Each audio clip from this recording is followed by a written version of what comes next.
Aujourd'hui, on parcourt ensemble l'épreuve de mathématiques du probatoire D, session 2023. On commence avec l'exercice 1. On étudie l'équation formée par facteur 2 fois cosinus carré de x, moins facteur 2 plus racine carrée de 2 fermé multiplié par cosinus de x, plus racine carrée de 2, le tout multiplié par facteur racine carrée de 3 fois cosinus de x plus sinus de x moins 1 fermé, égale 0. On vérifie que 1 et racine carrée de 2 divisé par 2 sont solutions, puis on résout l'équation en cosinus de x. Ensuite, on montre que racine carrée de 3 fois cosinus de x plus sinus de x est égal à 2 fois cosinus de facteur x moins pi sur 6 fermé, ce qui permet de résoudre la deuxième équation et d'obtenir l'ensemble solution complet. On passe à l'exercice 2. On a un tableau de notes sur 100 pour 80 candidats, répartis dans les intervalles. On calcule la moyenne et la médiane par interpolation linéaire. Ensuite, parmi 6 candidats dont 3 femmes, on cherche le nombre total de groupes de 3 possibles, puis se comportant au moins 2 femmes. Puis on modélise une situation de salutation entre hommes et femmes avec un graphe, et on détermine le degré de chaque sommet. On enchaîne avec l'exercice 3.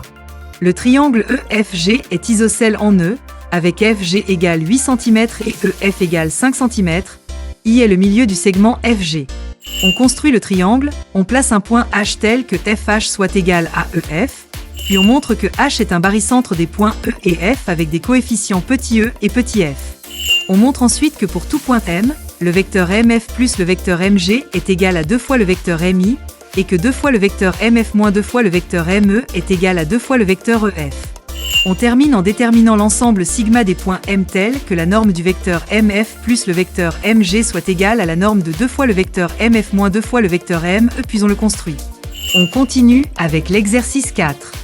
On lit sur la courbe l'ensemble de définition de la fonction f, les limites quand x tend vers moins l'infini et quand x tend vers moins 1, puis on détermine l'asymptote verticale. On lit f de moins 2, f de 0 et la dérivée en 0, puis le sens de variation sur l'intervalle ouvert moins l'infini, moins 2. Ensuite, on suppose que f de x est égal à ax plus b plus c divisé par x plus 1, et on montre que a vaut 1, b vaut 0 et c vaut 1. On prouve que la droite y égale x est asymptote oblique, puis on calcule la dérivée f' de x. On termine avec la partie B. Les membres d'une coopérative veulent acheter un véhicule de 5 millions de francs CFA en cotisant chaque mois. Ils doivent réunir 500 000 francs au premier mois.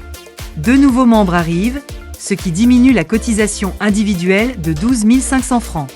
Les cotisations augmentent ensuite de 5% chaque mois. Enfin, ils veulent clôturer un terrain rectangulaire de 5000 m², avec un coût de 5000 francs par mètre de clôture. On calcule le nombre de membres fondateurs, on dit s'ils pourront acheter leur véhicule au 9e mois et on calcule le minimum pour clôturer le terrain. Voilà toute l'épreuve condensée. Si tu veux la correction détaillée, écris simplement au numéro en bas de l'écran.